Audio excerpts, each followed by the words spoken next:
Hey guys, Ryan here with Delta 401. I'm going to talk to you a little bit today about some technical but not too techy kind of information on flashlights. So some of you that might be in the market for either weapon lights or everyday carry lights, things like that, or even just a general purpose flashlight, you're going to see some terminology.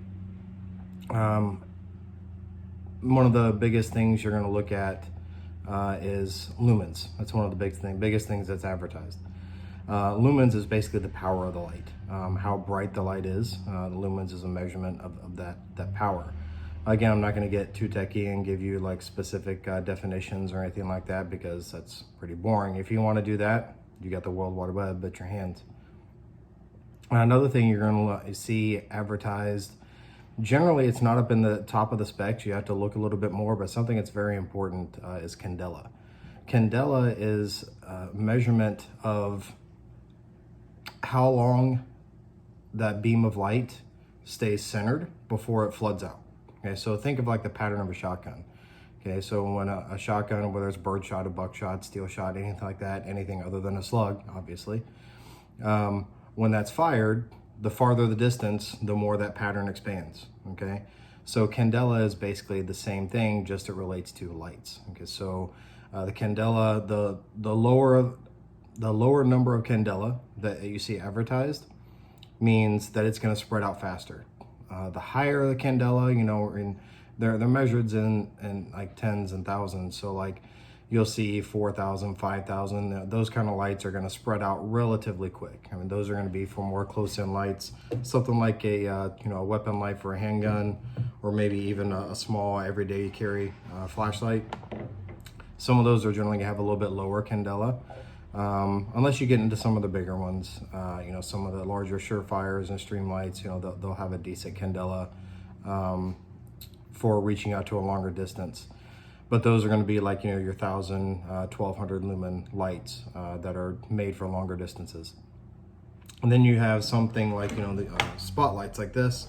Those are going to have, an incredibly high amount of lumens and also Candela because it's a spotlight, not a floodlight.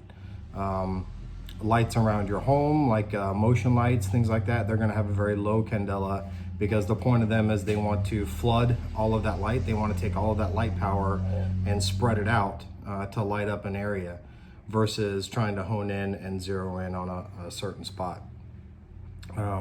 So again, lumens is the power of the light. Candela is something that's often overlooked and something that you should look at depending on what you plan to use the light for. The last thing is probably the third most important for looking at lights is going to be the weather rating. You'll see these ratings either IPX7 waterproof or you'll see IP55 weather resistant. IPX7 waterproof, it's an international measurement. It basically means that the light, the housing that it's originally designed in, is designed to withstand 30 minutes at a depth of 1 meter or, like 3 feet roughly. As Mike at Tactical Considerations would say, if you and your light are underwater for more than 30 minutes, then you've got some bigger problems. But that does let you know that light is going to hold up in rain, snow, sleet. Even if you drop it in a puddle, it does get submerged slightly for a short period of time. Not a big deal. Another thing that you'll see, another IP rating, is going to be the IP55 weather resistant. That is not, the lights that are IP55 weather resistant are not fully dust tight. They're not fully waterproof. It basically means that if you're using the light in the rain, as long as it's not getting, like a really sustained heavy amount of water on it, it will survive. But by no means is it waterproof. If it gets submerged, it's probably gone. Same thing if you're in a very a desert-like area. They're not very resistant to heavy amounts of dust and wind. So if it's dropped in the sand, you may have some issues, but definitely in like a desert a storm or anything like that, a lot of high wind and dust in the area, that might cause you some issues. Now, it might not ruin the light. You might just have to take it apart and clean it out. But it's not very resistant to many kinds of weather for long period of time. Again, so if possible, you want to look for that IPX7 waterproof rating, because that's pretty much going to withstand just about any kind of weather or conditions that you're in any part of the world.